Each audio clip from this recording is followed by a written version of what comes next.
Næsta mál í liði 3. Það ruslamál. París Anna stígur upp í pontu til að lesa fyrir Elsu Bjarney. Kæri forseti, bæjarfulltrúar, fulltrúar ungmennaráðs og aðrir gestir. Ég les bara beint upp úr handritinu, þannig að þetta sé í fyrstu persónu. Ég ætla að ræða 2 atriði, annars var flokkunartunnur og hins vegar fjölda ruslatunna á Akureyri. Árið 2019 kom þáverandi ungmennaráð með ávarp flokkunartunnur skuli vera allstaðar í bæjarfélögum okkar og tók bæjarstjórnin vel undir það. En nú spyr ég, hvar eru þessar flokkunartunnur og hvenær koma þær? Það var líka rætt að hafa nóg margar ruslatunnur svo að rusl fjúki ekki bæinn okkar.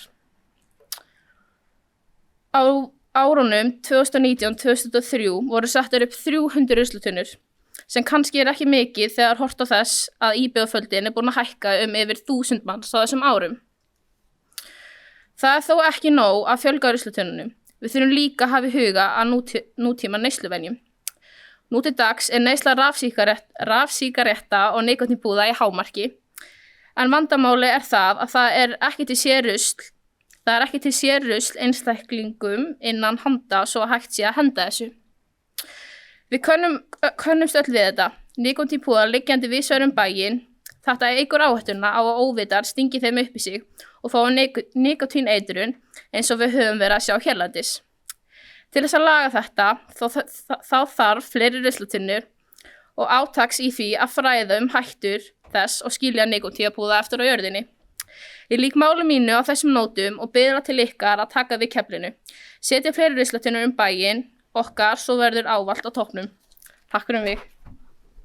Þá hefur ungmennaráðsfulltrúi París Anna lokið máli Elsu Bjarneyjar og upp í pontu stígur bæjarfulltrúi Ásrún Ýr Gestadóttir.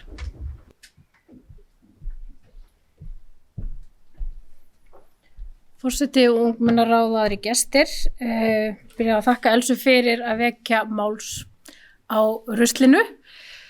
Við erum að taka nýtt kerfi hérna inn í Akureyrarbæ á næstu vikum og dögum, þannig að við þurfum svona pínu að gefa því séns.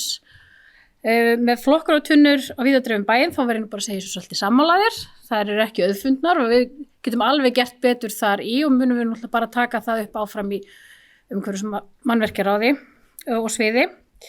Með þannig að leiðindarvanda með rafrettur og nikótínpúða, að því ég vissi að svo fyrirspurn kæmi inn, þá fór ég aðeins að skoða málið.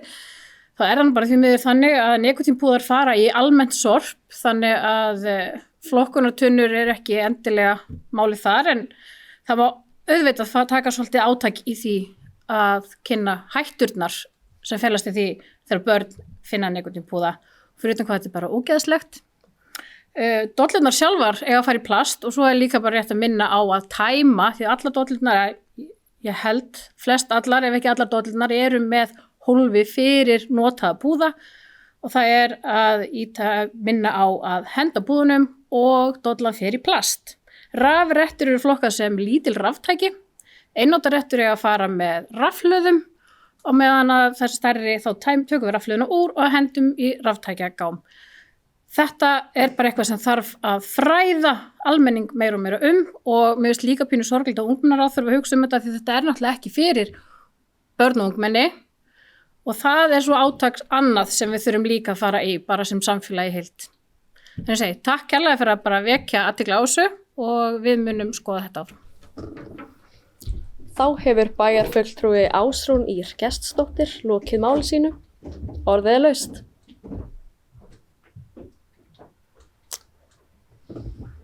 Þá skulum við fylgja dagskrá og fara yfir í lið 4.